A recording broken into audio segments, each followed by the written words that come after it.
everybody, and welcome to The Beacons Are Lit, a Lord of the Rings podcast. I'm the host, Mike Marback, and today I am joined by Matt Guerin. Hello. Stacey Lyons. Hello. And Kelly Conrad. Hello. You couldn't see it, listeners, but there was a little head nod in there as well. Very, very nice. Tip of the cap. Yeah, a little tip of the I'm cap to fancy. Yeah. And yes, we are back. The Fellowship is back, and we are now finally moving on to the Two Towers. A year and a half after our journey began, we are now in the middle of it. We're keeping real time with their journey. It yeah. feels like. Yeah. That's what I was thinking. Yeah. I want to begin by saying that if you are listening and you enjoy this podcast, please go to iTunes and rate and review the podcast. Let people know that we exist. Let people know that you enjoy it. And if you do that, on our final episode for the Two Towers, so roughly a year from now, we will we will give away something Lord of the Ringsy. We have plenty of time to decide what that's going to be, and there's a shit ton of merch out there. And eventually we will bring our segment called It Is a Gift to the podcast. And maybe that's a reason to do that, is we're going to give something away, and we'll choose from the things that we discuss in the next episode. So yeah, please go to iTunes, rate and review. If you don't have iTunes or you're listening on something else, you can email us at hello@xroadscomedy.com to let us know your thoughts on Lord of the Rings, the specific episode that we've discussed, or anything else that you want to discuss. So you can do that. hello@xroadscomedy. Problems. Sorry.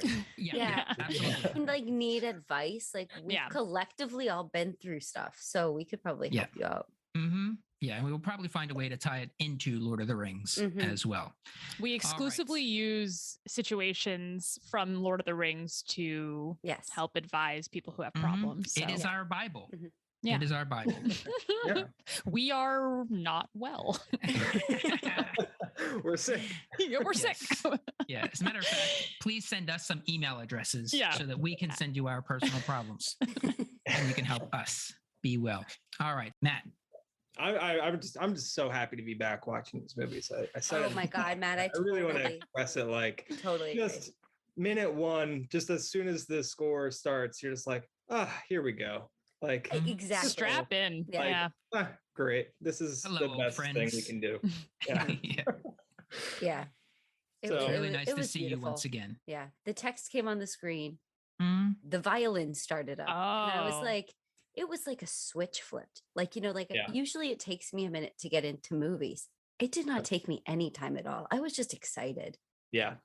And that font, the mountains. I was even like enamored by the font. I was like, God, that's a good, strong, delicate font. Yeah. Kelly got real hot and bothered by I got so hot and bothered by the font. I was like, yes, stay there forever. I paused it and looked at it for a while. You've been known to get a little too turned on by a little frisky, perhaps. Helvetica's so. And it starts so like in that moment with the text, and then the same exact music as the prologue in Fellowship, but it could not start more differently, right? Like it's one is you jump into it into something that you're like, okay, they're doing a recap. They're not doing a recap, guys. They're not.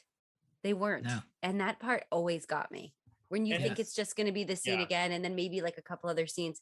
No, we're going down. And then the echoes, like the soft echoes of like Gandalf fighting before, you're like, oh, we are going into a recap. We're about to go. And you do a little bit. They give you the moment again. They give you the "you shall not pass." And because of course you can't. We all needed that again. You got to. Yeah, it's a moment so nice. You got to see it twice. It's great. And it's been a year for those people. Yes, and you know what's so lovely about this is it starts off that fight. We know that there's more. Obviously, most of us didn't think Gandalf was like never going to come back. But then it shortens the moment later, which is like 10 episodes from now. When he does come back, we don't have to see this part again. Right. So like it really moves it frames that moment and then it moves it along. I just want to talk about the exposition of this movie because so much happens up front that moves it along so well. It's so well done without getting really clunky. Yep. A lot of sequels can't do that. Yeah, doesn't waste any time. The shots of the mountains, you start hearing the dialogue, as we mentioned, from the Fellowship underneath, leading into the battle between Gandalf and the Balrog, and then we get into the new material where he gets whipped down and immediately like falls. I love that he catches up. In the speed of it. He's like aerodynamic. He falls fast. Yeah. And the Balrog has more surface area, I'm guessing, and it just slows down a little bit. And he's got the wings. Yeah. And the wings. Gandalf it's like a parachute. His head down, arm forward. Yeah. Grabs that sword on the way down. That's and then he just starts hacking. He's fallen with like a purpose. He's like, all right, I'm falling. I'm going in. Give me that sword. Stabby. And it looks stabby. That's what he says. The stabs are gorgeous. They light up the Balrog. I love when I can see a point of impact on a character. I love it. Well, and it's Balrog, like it does it for me every time. He was like Black Panther. Oh my god. Yeah. Balrog was in such an awkward position that he couldn't like do anything about it, and his face was like headed like it was down, so he couldn't like he kept on like he was doing like sit-ups, it almost looked, but he couldn't like wipe them away. Stop. It feels weird. He's probably never fallen before. Like this is probably a new thing for him. It. Yeah. He's probably like, what the hell? Also, the wings are just for show. Yeah, they don't seem big enough to carry. He seems like a very heavy entity. And those wings how do they get up to the top of the mountain? Because I imagined him trying to fly away and Gandalf riding him. Takes the stairs. They might climb, but that seems like a crazy thing to do in a fight. Up the stairs. He repels. I think the an ice climber. Ice axes, I think the effects here are indicative of like what every action movie's like third act will look like from now, like from this point on. Is like it's going to be like grayish, fiery, goopy CGI mess for a while, but like this is Jackson directing this, so like the way the camera's moving, like the way we were just like viscerally like plunging down with Gandalf, and like it feels almost like handheld as like we're falling with them, and then you get that great wide shot when they come through that opening with the water. Is this a painting I'm looking at right now? Like it looks so good. It's one of the best shots in the entire trilogy. Yeah. The way you realize it slowly how big comes those down. caverns are. I mean, you see how big the Balrog is, and then the reflection of the fire on the water, like everything was just beautiful. Beautiful. It's a and beautiful. Then we snap to Frodo instantly. Was it a dream? Was it real? Just a dream. And then the two towers. Immediately, as Stacey said, like this is different. We're setting up a different pacing to the storytelling that's going on here. Boom, two towers. This is what you get, folks. It's and different. It's so grimy and dark and sad. Gray. And like before we started in the Shire, and Bilbo was like writing his little like memoir, and now we're like Sam and Frodo are not doing well. They're like they have that moment of remembering the Shire, and you're like, oh. No one's doing well. I mean, we'll get to it, but no one's doing well. Yeah, it's just immediately darker and like sadder than we've encountered anything before. And it just gets like darker, just the color and the landscape of like where Sam and Frodo, as they venture deeper into Mordor, just gets like darker and darker and hotter and shittier. Yeah. Ashes and pits and pits and pits. And they're not talking about like, they're not talking about like getting comfortable with feather pillows anymore. They're just kind of like laying there awake, waiting to be attacked. Jagged rocks. Yeah. Mm-hmm. Frodo nearly loses his life trying to salvage or trying to save some seasoning, some salt. Some very special salt. A piece of home. Yes. If you're going to have a roast chicken one night. So yeah. I forgot about that line. And I love Elijah Wood's roast chicken. It's very Mrs. Doubtfire. Roast chicken in Mordor. In Mordor. Well, you never know, Mr. Frodo. Yeah. I loved it. I love that little box. Yeah, it's very cute. Box. I have done crazy things for some salty snacks. I'll tell you that right now. And just like Frodo saying like, my dear Sam, or whatever he says, like after it is Sam. It's just like, this is a darker movie, but we've still got like our two best friends, and they're still best friends. It's great. They're having fun. I would dare say I think they're having a bit of fun, at least in the extended version. The theatrical version makes it seem like things are much harder, but they like are joking. They have that real elvish rope, that like weird sitcom-y moment. I'm like, oh, they're still like, things haven't gotten so bad yet.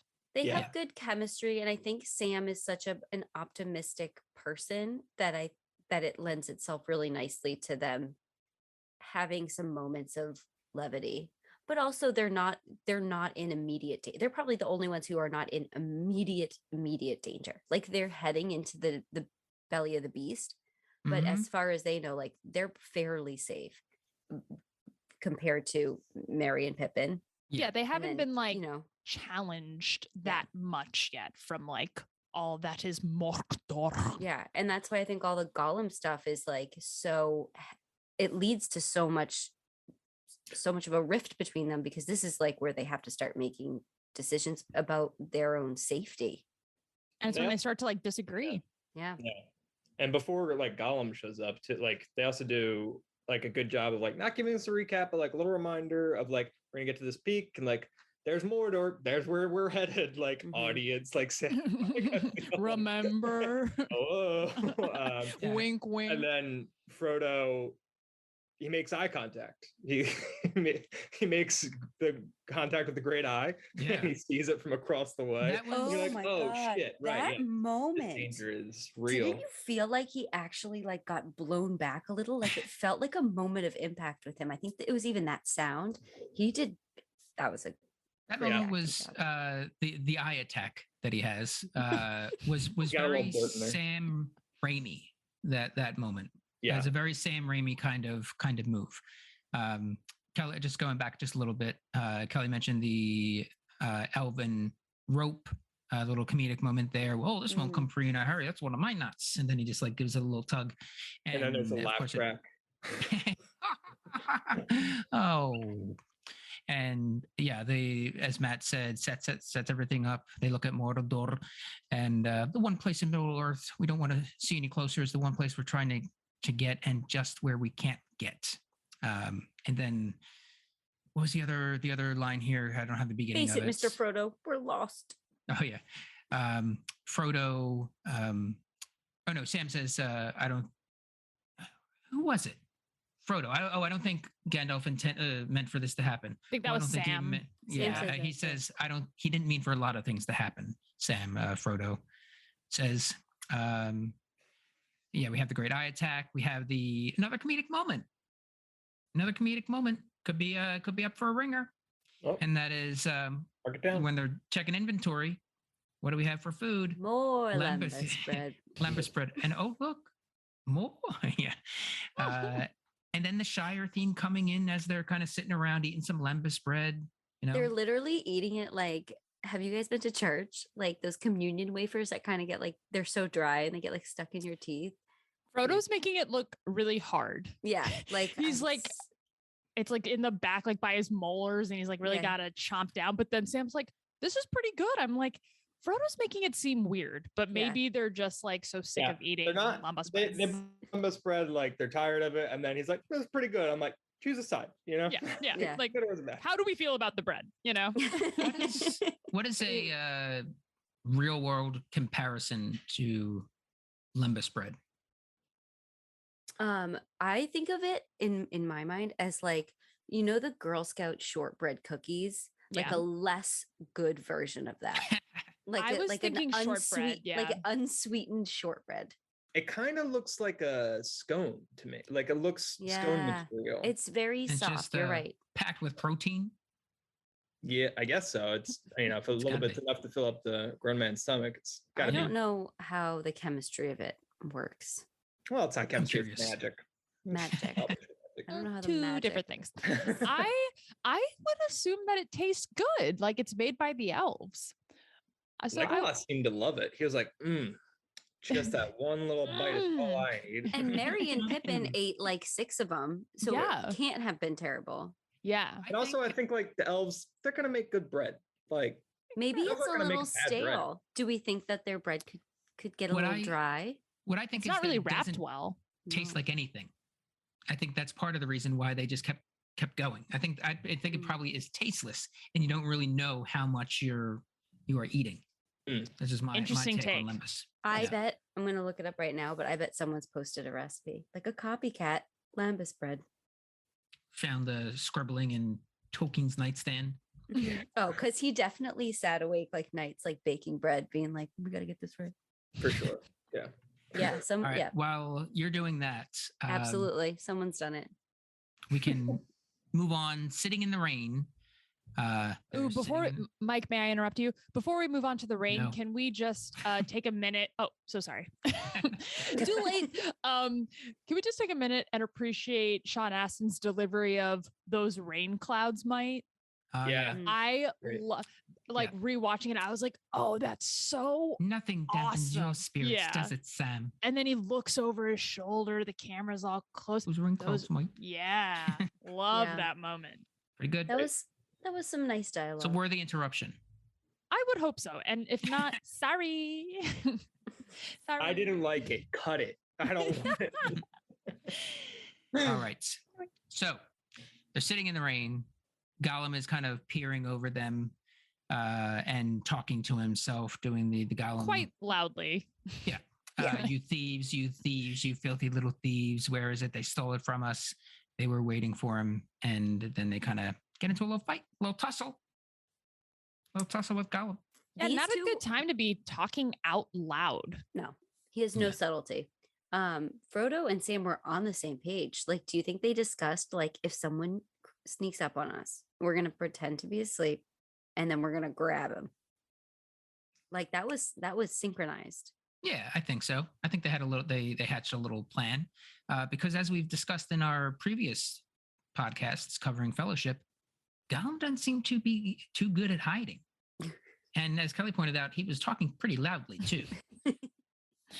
I think maybe most of the time he's a good hider. He's like gray and whatever, kind of looks like a rock. But I think he's just following them all the time. He's moving a lot. And he like talks out loud to himself. So like eventually he's going to be seen, and he has like giant cat eyes. Yeah. So yeah. Reflecting. Beautiful big pale blue like eyes. The plates. Beautiful. Those are some blue beauties. Yeah. All blue eyes. Looking pretty good. And they get into a little bit of a fight. It gets a little dirty. By the way, like, this is the first real time we're like seeing like Gollum full body, full interacting with people. They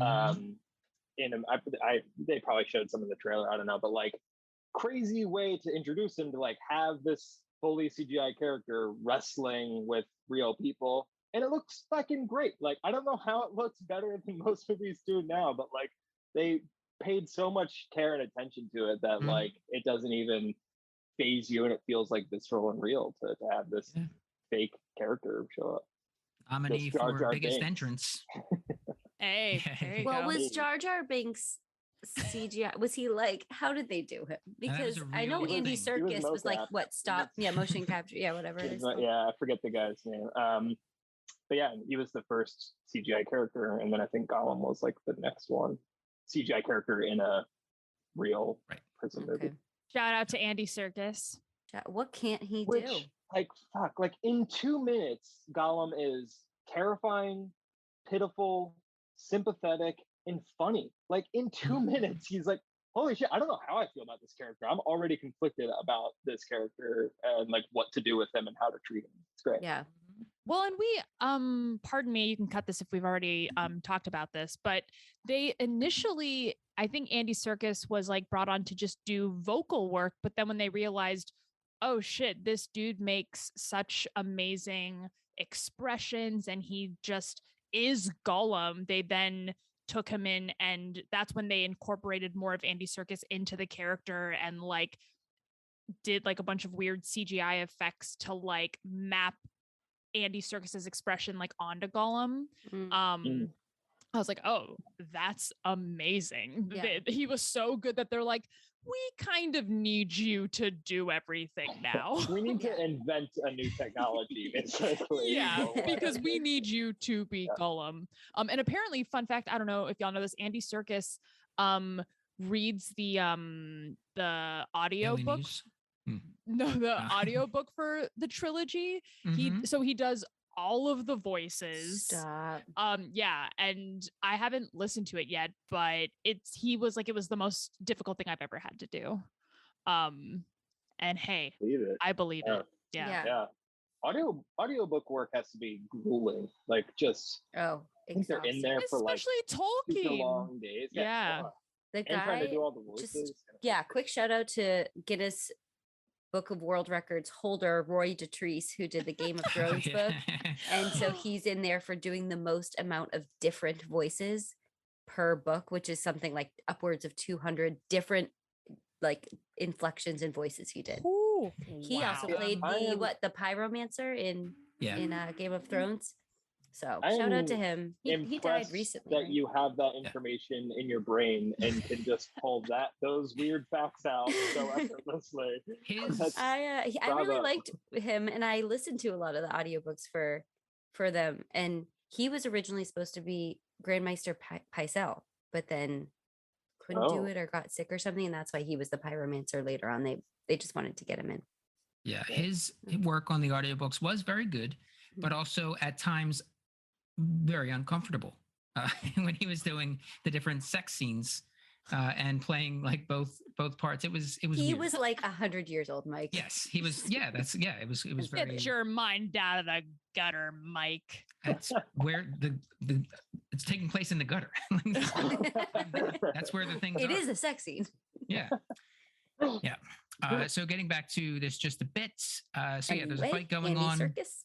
And Gollum is pulling out all the wrestling moves. He basically like DDTs one person, jumps off the turnbuckle on another.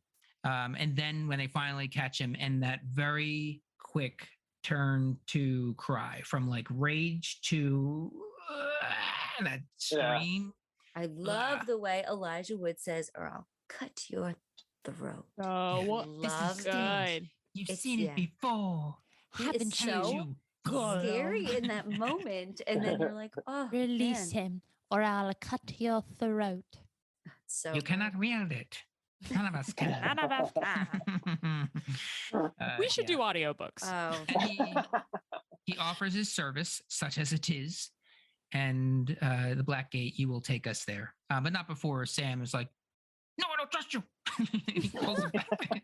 I think these Sam, Frodo, Gollum scenes coming up through this whole movie are some of my least favorite in all of Lord of the Rings because they stress me out so much. I'm like, even every single time I watch it, I know how it's going to end, and it gives me such anxiety because I'm just like, you can't trust Gollum. He'll always be a servant of the ring, but then like him wanting to like serve Frodo and like trying to find himself again, and Sam just beating him down, but Sam's doing it for the right reasons, and Sam is not technically wrong, and it just it's so emotionally heavy.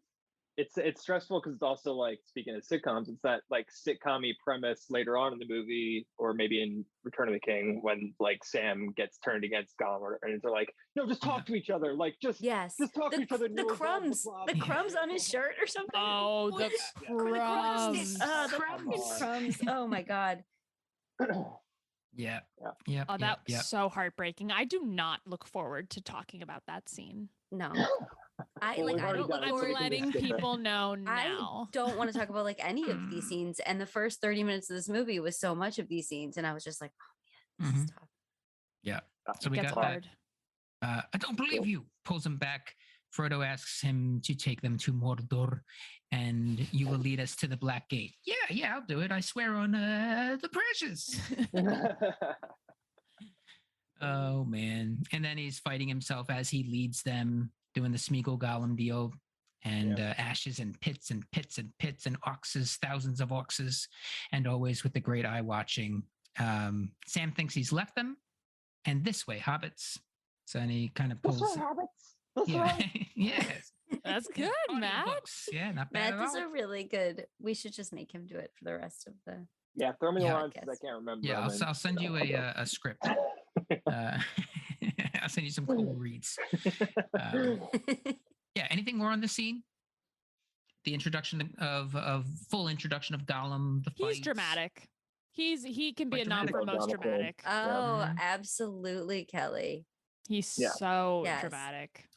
Like, I get it. The sun probably sucks. You haven't seen it in a while, but let's calm down. He's like authentic extra, whereas I feel like Elrond was like try hard extra.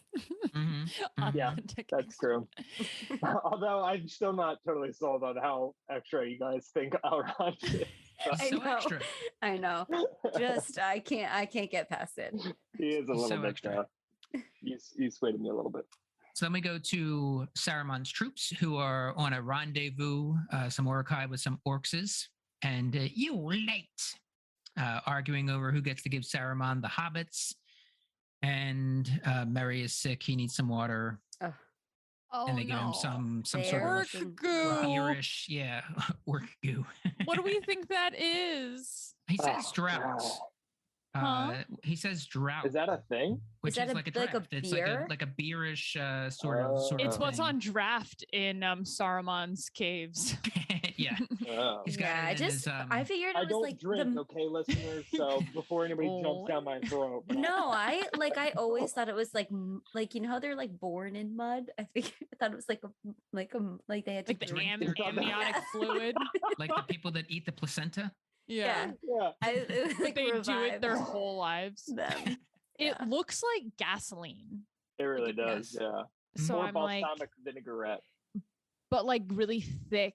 Yeah. It probably for Dominic Monaghan didn't taste good. That probably it doesn't look like it would. I think like what equivalent like could replace that orc goo that doesn't taste disgusting? Syrupy water. Molasses. It looks like melted Vegemite or something. Yeah, it does. Like but it's not so like it's not sticky, you know? It's like drips down his chin. Mm-hmm. Everything about the orcs and Uruk-hai are so gross. And why does that main orc or Uruk-hai in the front who's like, we don't take orders from orcs? He looked kind of like Lurtz, didn't he? They did, yeah. And I was like cousin? Yeah. I'm gonna need some names on these guys ASAP. Yeah. I want an ancestry tree. What mud pit were you born in? What mud lot? Yeah. Who's your daddy and what does he do? I killed him. I'm a princess, not the princess. Yeah. So drought. Oh, it's just an act. See, fooled you too. Mary says. Then he stops them. Smell something. Mud flesh. I was so happy to see Merry and Pippin again. Mm-hmm. Like when this scene would start, I'd be like, oh, like I feel so good seeing them. And this was just really alive and like still it's just such a good example of like this how strong the spirit of the hobbits are. They're just strong. Like Pippin is shouting at Uruk-hai who have kidnapped them to like give his friend water. I'm like, you brave little idiot. Like he's sick. He's sick. It's a stupid thing to do, but you're so brave. Yeah, and they're still like joking. He spits out his little leaf. Like, what a smart thing to do, so Pippin. Were you guys as hyped as I was when he was like, when the Uruk-hai are like, man flesh, and then Pippin's like, Aragorn. I was like, yes. Yeah. They picked up our trail. Yeah. Yeah. I mean, and then it showed them, and they were running so fast. They're running, and you get that theme again with the Fellowship theme. It's so good. It's in the orcs and Uruk-hai's best interest to keep them alive. So I'm a little annoyed that they didn't pay closer attention to it and actually give him some water. If he's sick, and they, it's their ass, Mister. Yeah. The thing is, they're bad employees, as we'll find out in a later scene that we're not going to discuss today because it seems too good and we've already discussed it. I think they probably have very little knowledge of how to care for a human being. Yeah. They have never had to do this before. They're a few weeks old. They're never going to have to do this again. They're brand new at this. They're not babysitters, Mike. They're literally just transpo guys. I want to know who the orc is that is training, like someone has to be like in orc school, orc high school. Someone has to be on the language class. You got weapons. We did see the forger talking to Saruman, and he's not he looks good. too bright. He's not too bright though. Good. Yeah, good. We don't have enough stuff for Kevin. I feel like every class that the Urukai attend, the one rule is there are no rules. Yeah. It's like that's just every single class. There's definitely cliques, right? There's definitely the cool ones. There's definitely the ones that are no like one likes the hangers on. You know?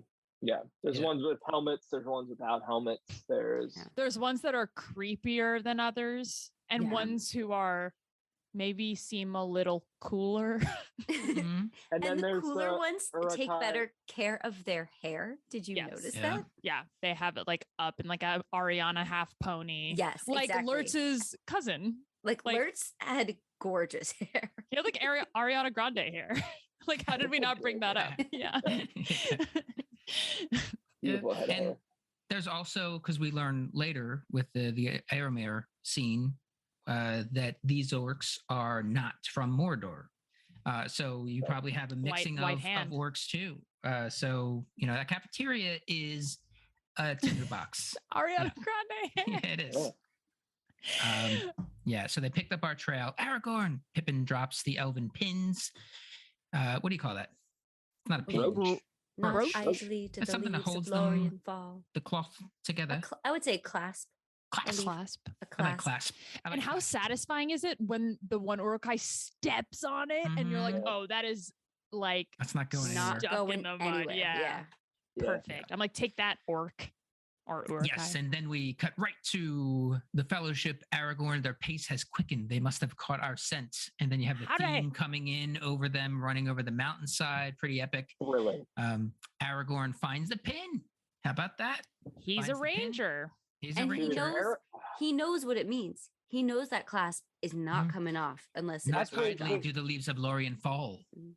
Wait, they're not fully running right when we cut to them, right? Isn't Aragorn listening to the rock? He's listening to the rocks. Which I think is just the coolest thing. Like, every time I see that, I'm like, God, Aragorn can hear their footsteps through the earth.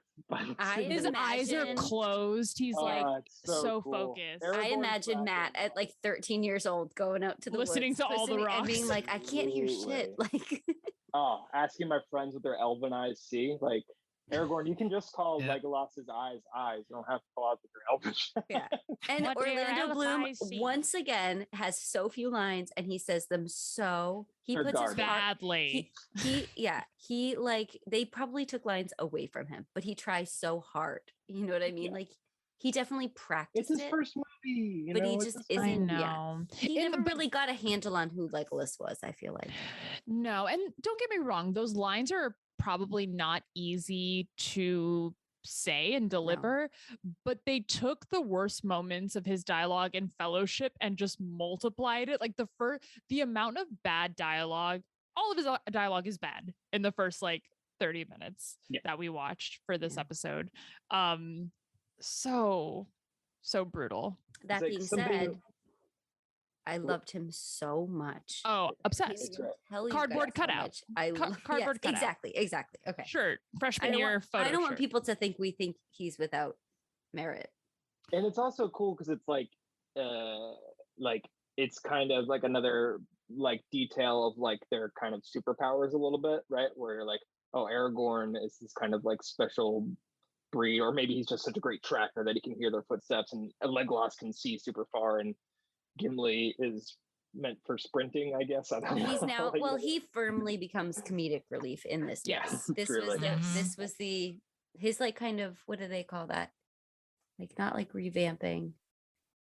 His rebrand. His rebranding. This is his rebranding things. Thanks, Matt. No problem. It's been a long day for you. It's okay.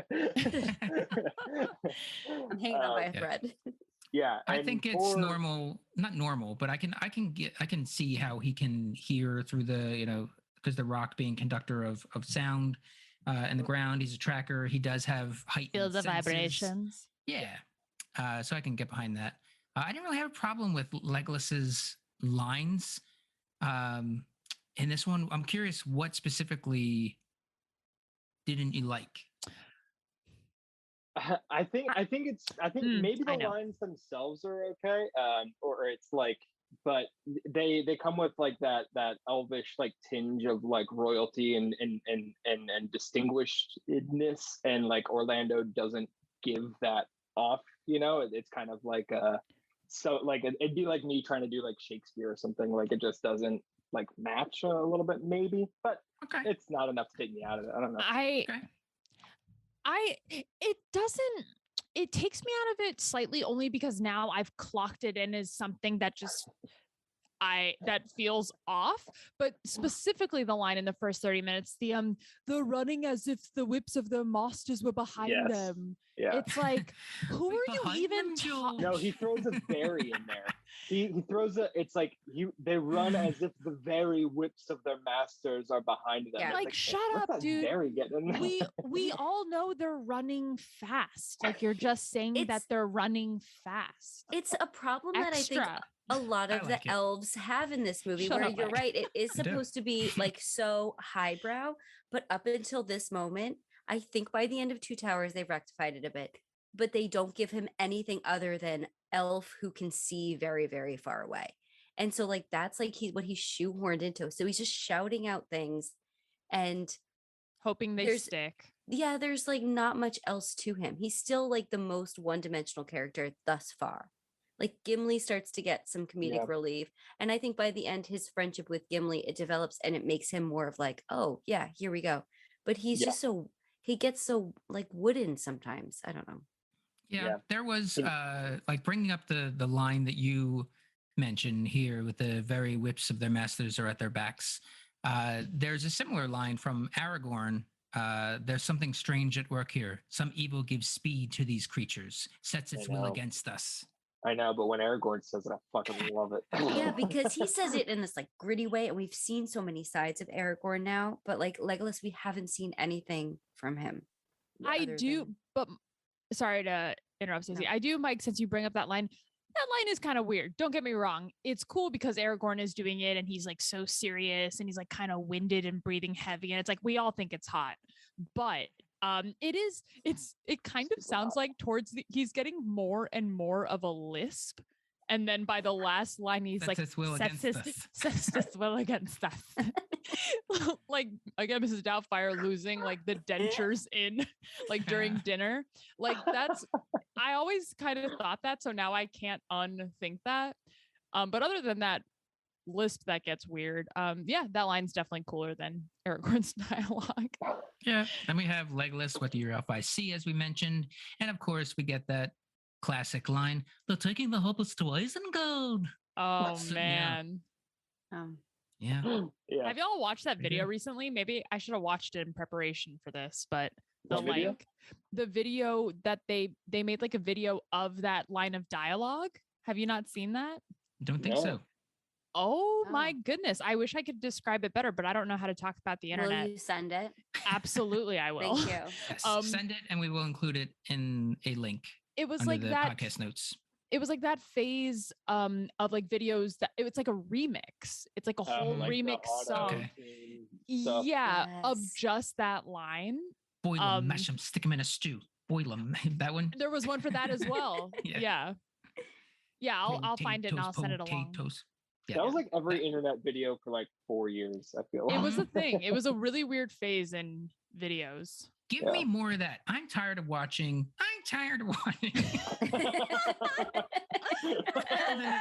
And I guess Mike has the floor. Turned into what's his face from 60 Minutes that does those stories at the end. You know what I'm talking about? What's the deal with the cotton inside of the medicine? No, but I love that you're just aging. You're just aging yourself for the listeners here. Of like, I'm tired of internet videos nowadays and a 60 Minutes reference. Not even 60 minutes. The end of 60 Minutes. He's watched for the whole hour. Till the very end. The point being, give me more of that. Creative content rather than just people pointing at words that appear on TikToks or mouthing something over and over and over again. Like some of them are funny and people are good at it, but just lip syncing, like that's not comedy to me. Make something, create something. Anywho, let me just jump back down off this. Watch out, Jimmy Fallon, Mike Marbach coming for you. Some of it's funny. Some of it's funny. I want to see people create something. It's a little too easy. All right, yeah. So they're taking the hobbits to Isengard and to Saruman. But then we go to Saruman, who all he's doing in this episode for us is monologuing and expositioning. Yeah, the entire time. Oh, I think it works. Who's he talking to? I think it works. Oh, it works for sure. It's not to the detriment of the story or the film. But that's all he's doing. He's just full on monologuing and over montage of like just the worst shit happen. Like Saruman's just tearing everything up. People, towns, forests, fucking Fangorn. Huge army marching over the bridge. Wasn't he using the Palantir while he was monologuing? I always just thought he was kind of sending his thought, like it was like a video diary. Like, it's me, Saruman. This is welcome back to my vlog. Yeah. Rima, if you're there, like, comment, subscribe. You know what I mean? Like, I kind of that's what it was. He does talk to him. He does address him throughout some of this. So there's definitely an element of that. But it could also be that he's just like, I know he's listening. I know he hears me in his heart, in his eye heart. One of his monologues, the world is changing. Who now has the strength to stand against the armies of Isengard and Mordor, to stand against the might of Sauron and Saruman and the union of the, here it is, the two towers. Together with Sauron, we shall rule this Middle Earth. that threw me off a little bit at the end. We shall rule this Middle Earth. Are there other Earths? He's really feeling himself in this one. He's really like, I'm doing it. He's juiced. So confident. He's juiced. Right? I mean, he has men standing in front of him, slitting their palms for him. I would be like really confident. I forgot about that guy. Yeah. Holy shit. What a Saruman. Yeah. He's got like a mouthful of gum. And the blood goo, the way that like it like bleeds through his knuckles and like drops. He's way to just really soak in your 2 seconds. Yes. You will die for Saruman. What are you gonna do for me? How are you gonna prove it? Like, go ahead and prove your loyalty to me. Like, Saruman's just such a. That's like. Did we have him in the category for most extra? Because he truly is.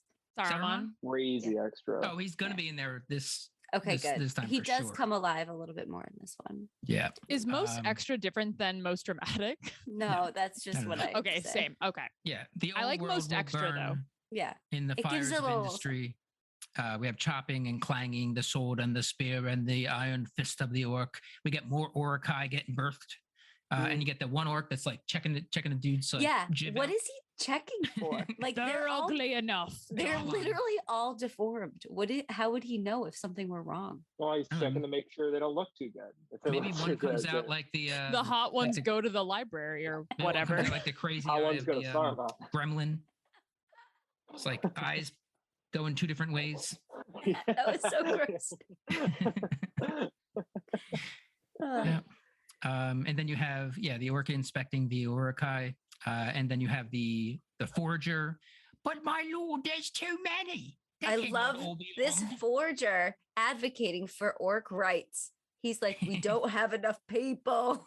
Yeah, we don't have the time. We don't have enough fuel for the fire. The forest of Fangorn lies on our doorstep. Burn it. Yeah. Oh, you love it. Yeah. This guy, like, how did he not know that was wood? Oh yeah. Is that maybe the Kool-Aid guy? I was thinking Macho Man Randy Savage, but the Kool-Aid Man also is an oh yeah. But maybe one reason to the question, how did he not know that was wood? Maybe they were being a little bit more respectful of things, because maybe in their Urukai classes, they learned about the spiritualness and the history, and there are living things within the forest of Fangorn. They had a theology requirement. We had a theology requirement. Orc Ethics 101. God. I mean, just the visual of a bunch of Urukai bored, like sitting at a desk, listening to the forger just like talk, like scribbling on their notebooks, just like hobbits arrow down, hate. Like, I don't know. Like, and everyone's just, it's right for a sketch. Somebody do it. Somebody it really signs on their on the back. Yeah. Yeah. It's only like they gotta move quick, so it's only like 2 days worth of school. Like, but they just crammed like a whole high school year, like 4 years in. They don't have enough time. There's no way that the Uruk-hai are getting ethics classes, right? That's like the antithesis to their MO. They're just destruction and death and chaos. Maybe stinking ethics. Maybe Orc School is liberal arts. You know, progressive. They have their trade, it is run but they by also have others. a wizard. I mean, wizards are pretty. I mean, they got a lot of knowledge. You know, a lot of mysticism. Mm-hmm. I don't buy it though. I think that Forger was just an absolute idiot who just maybe Saruman hasn't updated the curriculum since he has these new plans to take over. Yeah, and they're still teaching the old curric, which also probably has CRT. So why don't you go to Uruk University, Mike? Yeah, good old UU. Yeah, why don't you go to UU? Uruk-hai-do. Saruman's like standing up on the tower. Is like, I'm passing a new act of education. There will be no Uruk-hai left behind. The white hands. The fight song. Oh man. All right, where are we? So yeah, they cannot all be armed. Forest of Fagond lies on our doorstep. Burn it. Yeah. And then we have that we will die for Saruman. Sets the tribes on Rohan.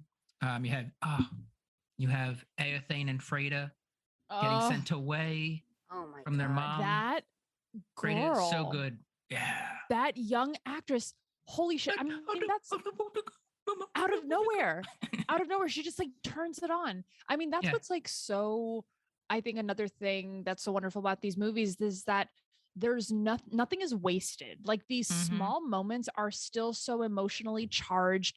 The acting is still great. Like that scene gets me. I get like emotional. You're right. And she's a phenomenal actress. That little girl. This was too big for him. He cannot ride it. And then the mom, I will see you there. And you're just like, probably not. Yeah. You know? But I don't want to spoil it. But yeah, that moment, it's so small, but just so powerful. I told Matt this a little while ago, but after having kids, movies that even if I've seen them 1,000 times, things hit different. Oh my God, this scene. Like kid related stuff. Yeah. Like it made me like sick. Well, that's why I told you we went and saw Ambulance together. Yes. And Ambulance opens up with this traumatic shit with a kid. And I was like, oh my God, Stacey told me something about a kid before. But Matt just turned and looked at me at the start of the movie and he was like, I'm so sorry. He was like, I messed up. I was just like, what? And then I look at the screen and I'm like, oh my God. So yeah, this was one of those. But it was ultimately worth it, right? Ambulance is kind of a banger. Yeah, I mean, I got past that and I was so distracted by the 1,000 other things that happened in that movie that I didn't really think about it too much more. But this one, that and just watching them turn around and watch their village burn and knowing where Helm's Deep is going to happen, I was just like, I don't feel good. I don't want to go through this again. Yeah.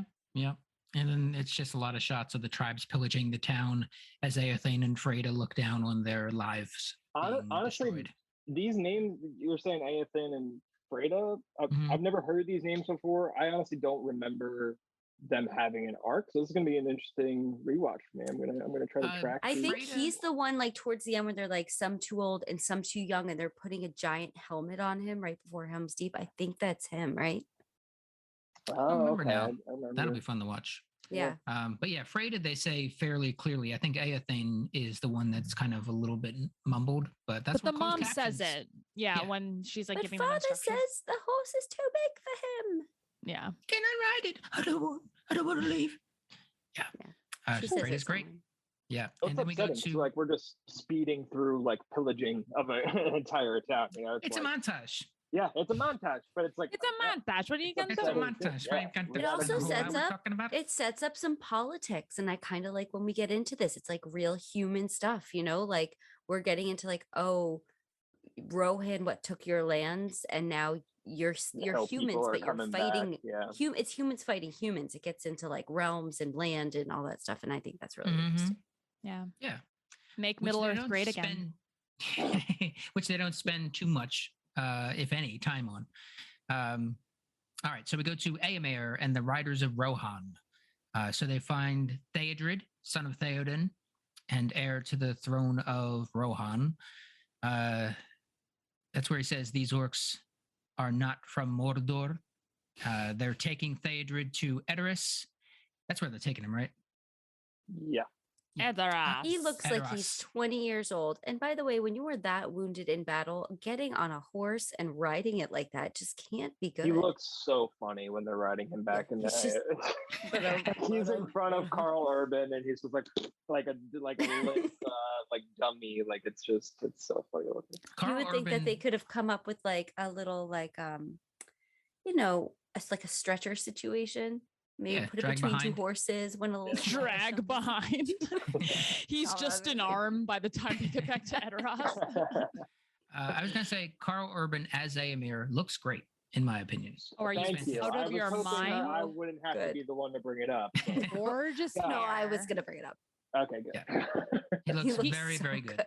He looks straight out of like a metal band, like a Swedish metal band or something. He never got the due that he deserved in this. Yeah. He really didn't, because he wasn't on screen for that long. Yeah. But God, he's gorgeous. And He then was you see him later in Ragnarok, and you're like, not so much. You were Hunter's Eomer. Where's your hair? Yeah. Eomer, beautiful hair. Eomer is pleading his case to Theoden, who is looking a little worse for the wear. Looking a little rough. It's the first but time we don't know what he's supposed to look like. Right. It's the first Dude time we've needs seen a skincare routine. But he's not looking great. No. He looks like the Crypt Keeper. He looks dead. He looks dead. Like the Crypt. He's like, hello, pretties. Like, that's kind of so Gollum, but they're kind of the same. Oh, they're very similar. They give him like cataracts. Like they do. They no part of him is left untouched. He's very like bumpy looking. Mm-hmm. Yeah. He looks a little. It looks like if you would touch like his skin on his face, like you would, it would like pop. You would get dust. like a bunch of dust. Yeah, he look dusty. Yeah. He's He looks cobwebby. like old Cobwebby. lembas bread. Like his face is made of old, crusty. Yeah. You ever seen this moldy lambus bread? Everyone's just like it's to Isengard. I feel like everyone's like, oh yeah, Theoden seems a little off. It's like Theoden looks fucked up. Like he looks so bad. Yeah. And you can't, I don't want to like victim blame here, but like we don't know as the audience what he's supposed to look like.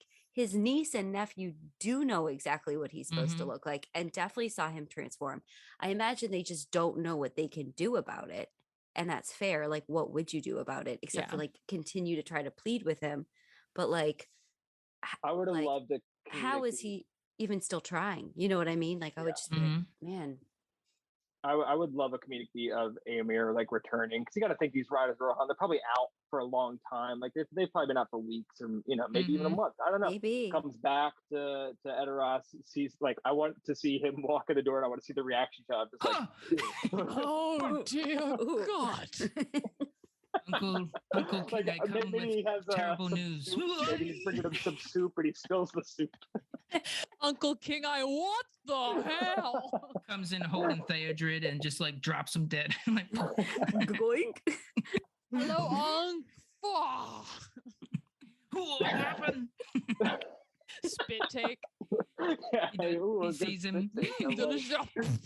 He sees him and he does that move that Adam Scott makes when he drinks that shot.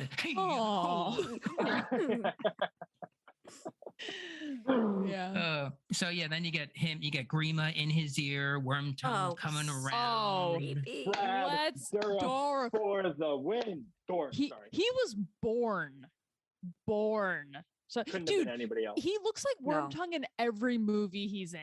Like he just is not. He just maybe looks not as greasy and has longer hair, but like the way how some people like act with their eyes or act the way he acts with his tongue is so unsettling. Incredible. Brad Dourif acts with every ounce of his being. Like Yes. he is just every my wife and I realized just how much we love Brad Dourif and just watched 1990 horror movies, Spontaneous Combustion. Oh, dude! Fucking so fun. So good. Graveyard Play Shift. One Have you guys and seen Child's Play Graveyard 2. Shift? Graveyard Shift is a Stephen King movie, and he plays a rat exterminator in it, and it's like Worm Tongue 1.0. Like he's amazing. So watchable. Anything he's in is worth watching. He's just great. He has such a magnetic presence on film. Like I'm just immediately like you can't so enamored with him. Person on screen. Yeah, it's crazy. Like always, even young Brad Dourif, like Eyes of Laura Mars, like he's young and hot looking. He's got like a beard, and he kind of like looks like hot looking, and he's doing this weird like New York Brooklyn accent. You're like, give us a taste. Give us a taste of his accent. Deadwood. That's what I'm thinking of. He's in Deadwood. I was like, I know I saw him in something. I'm on his IMDb, not his. I was going to say exactly that. If you want to see him really explore some range, him as Doc Cochran on Deadwood, which we cover every once in a while when we do our Deadwood podcast, Canned Peaches, in a show full of extremely well-developed, colorful characters, he stands out.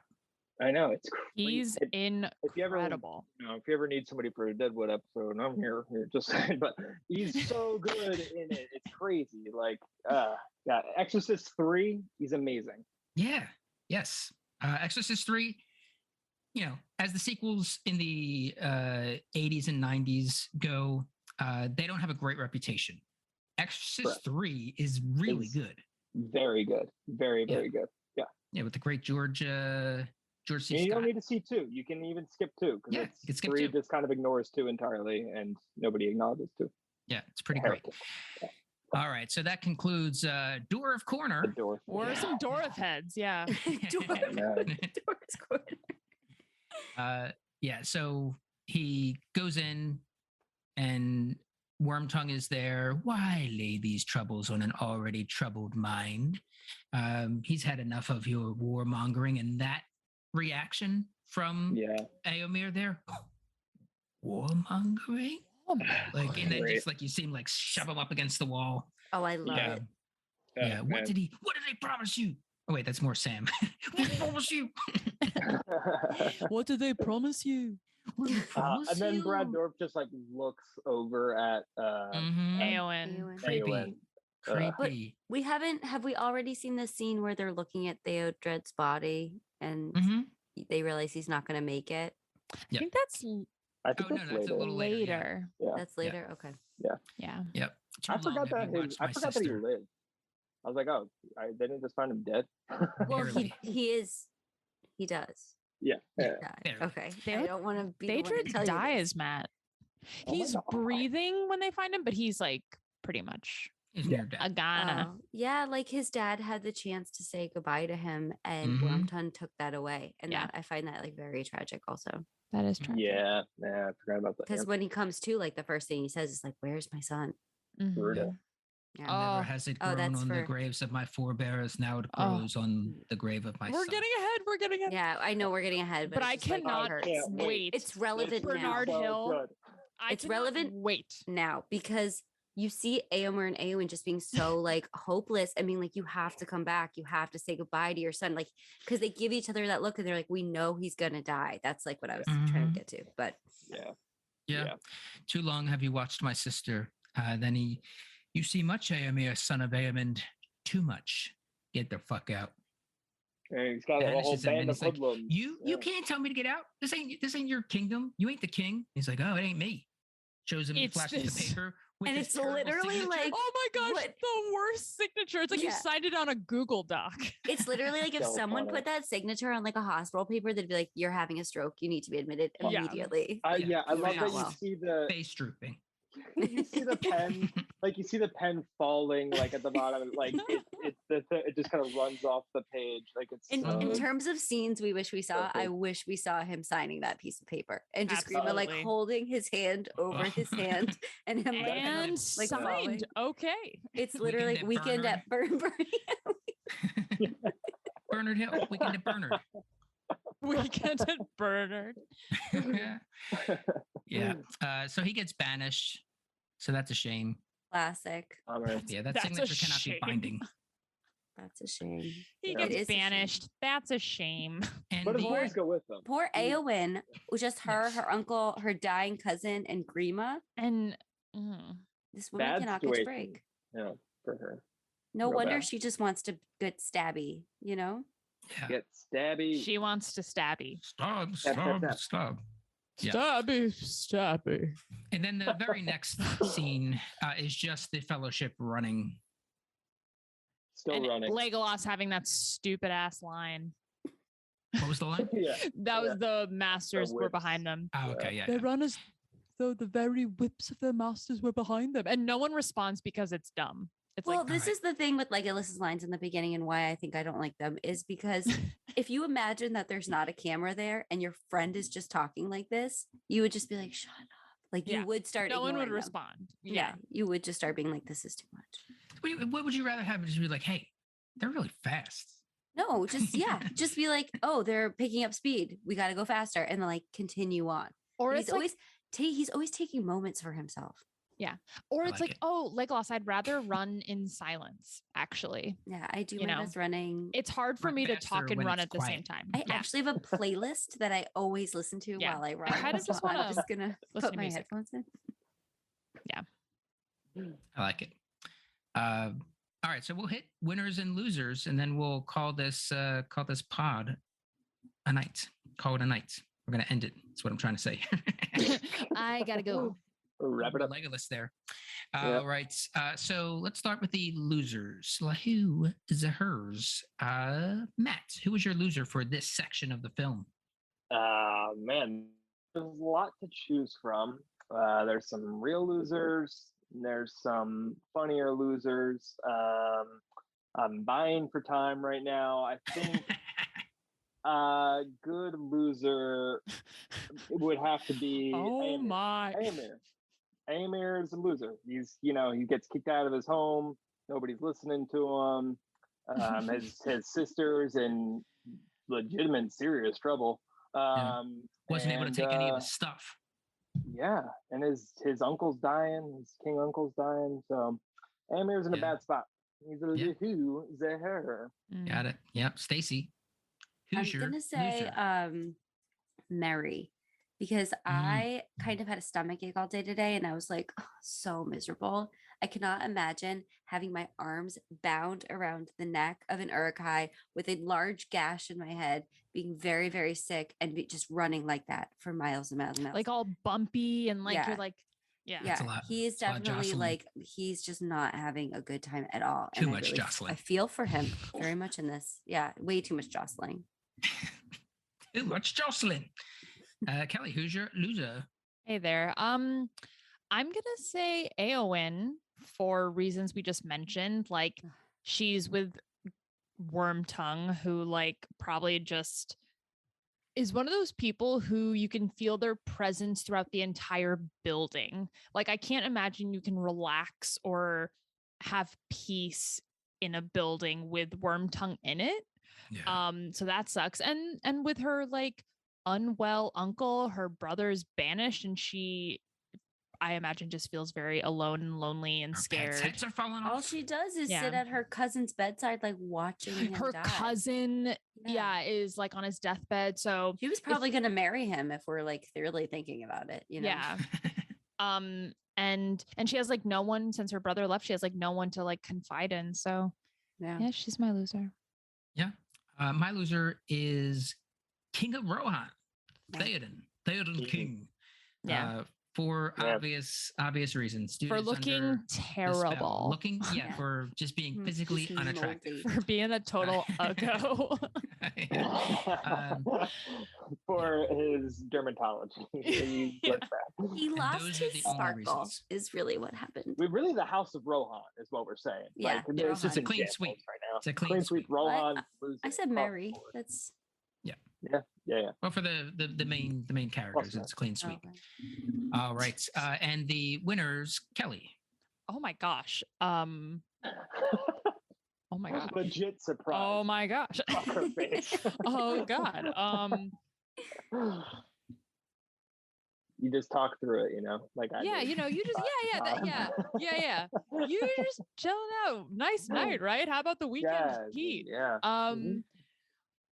It's hard because there aren't many clear winners. I guess this is a hot take, but Saruman, I guess, is my sorry, I was man. gonna say that too. Oh, sorry, sneezing. Yeah, sorry, that came out of nowhere. But Saruman seems to be, his plans are going well. He's cooking. He's cooking. He's cooking with fire. He's cooking with gas. He's cooking with a massive army. Yeah, I think everything is going really, really well. He seems to have built like a very committed group of people who are going to fight for him. So got a real simpatico thing going on with the Great Eye. He's kind of killing it. Yeah. Tell people are cutting themselves for him. He has like 10 new subscribers this month. Oh my gosh, he's huge. His vlog is really picking up. Yeah. The Plantier sphere, that's the Plantier internet for Plantier sphere. Yeah. Web. Yeah. Plantier point. Stacy. I don't want to say Grima, but I can't think of anyone else. Yeah, he's got. But it's true. I'm gonna say Grima, I guess, because his plan's working as of this moment. He got rid of that nosy brother. He's got the girl all to himself. Basically, everything Kelly said, reverse it. Yeah, and that's where Grima is. Yeah. Mm-hmm. Yeah, fair. I don't like it, but it's fair. Matt. Yeah, keeping the theme going with like Team Saruman versus House of Rohan here. My winner has got to be the Forger. He's just been given the green light to get into that delicious Fangorn forest. He's been chomping at the bit to get outside the walls of Orthanc of Isengard. And now he can get into that delicious. Do you think he deliberately slowed down production so that Saruman would give him permission to go into the... Let's go to Fangorn. I'm not going to do a lick more work until I get some of that Fangorn wood. He wants some of that Ent wood. He wants to get that Ent. Yeah. Give that old ass Entwood. Yeah. I want somebody Entwood, Zach. Yeah. Yeah. He's so stoked when he gets that green light. He's the happiest. Finally gets to leave miserable life. Orcs are even Urukai are even scarier when they're happy. Yeah. Like, ew, just be mad. Meat's back on the menu, boys. Oh, I cannot wait for that scene. My winner was the Forger, but I'm gonna go with, again, I don't like it. We don't. But it's the people that have reclaimed their land. You're sick. Quote unquote their land. The blood oath. Yeah, hill people. Yeah, they got their land back, and all they had to do was kill a bunch of people and swear an oath to the Dark Lord. Yeah, and they're my winner. I do want to see the Hell People side of the story, though, because Saruman makes some claims about what Rohan did to the Hell People. Yeah, and I want to know the history there. I want to see that town hall. I don't know, but I think this was a great winners and losers. Just real quick, of like setting up just how different Two Towers is going to be. Like, the winners are all the bad guys, the losers are all the good guys. So I have an unconventional winner, real quick. That. Cool. When Eomer says, cut it. You can cut this. This is just for us because we didn't talk about it, and I made a note to talk about it. When Eomer throws the helmet and it lands on its side and then comes forward at the right moment, and you see the white hand of, and he's like, "These orcs aren't from Mordor," and it's that, and the helmet has that helmet. These oinks. That helmet fell so perfectly that I was just like. Perfect. There it is. So the helmet thrower is your winner? I think it was Eomer. I think the helmet. Okay. I think the helmet was the winner. Okay, the helmet. Because Eomer didn't win, but the helmet. Inanimate object says the winner. Okay. Yeah. Unconventional. It checks out. I like it though. Thanks. You can cut that. As far as the Fangorn could be a loser for them because not now yet. The Forger is coming out of Orthanc to come and get him. You can't even name what Frodo, Sam, and Gollum are because it's just so ambiguous. Yeah. And so stressful. Yeah. Gollum could be he could be a winner. Be a loser. Yeah, he's close. He's the needle's more toward winner at this moment. He's constantly straddling both. Yeah. Mostly losing, but then he gets like, but then he's kept alive. You know what I mean? And so you're like, I guess he won. Yeah.